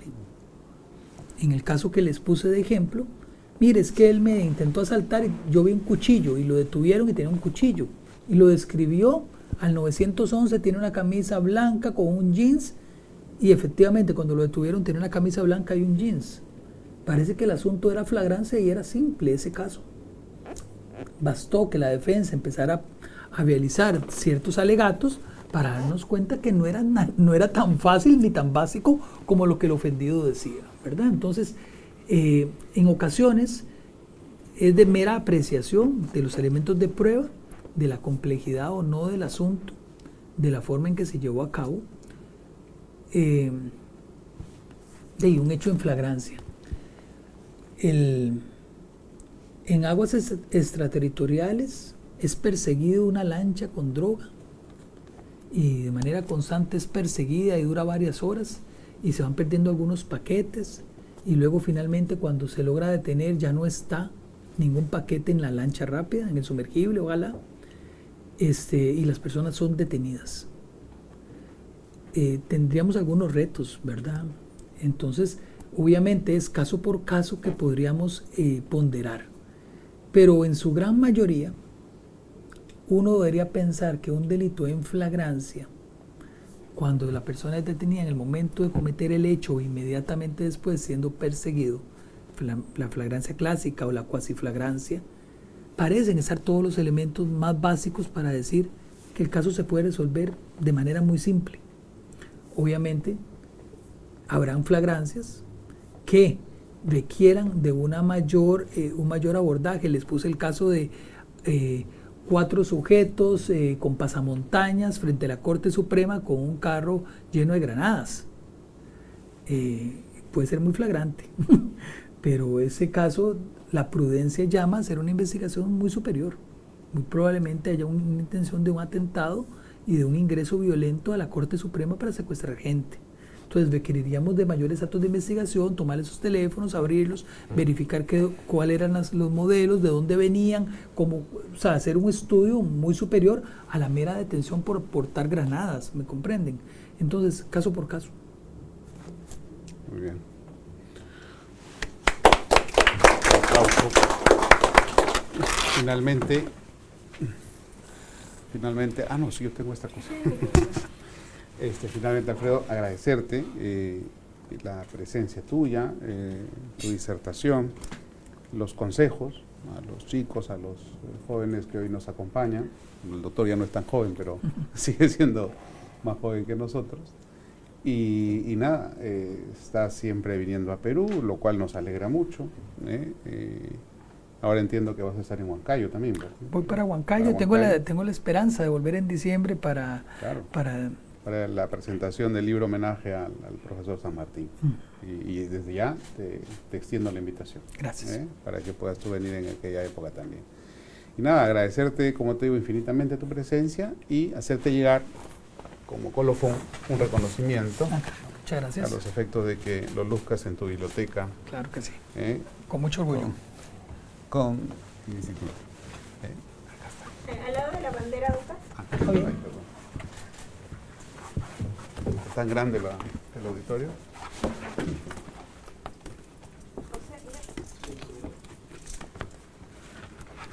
¿Me dices qué hacer? Yo pregunto para las... Vale. Ahí, doctor.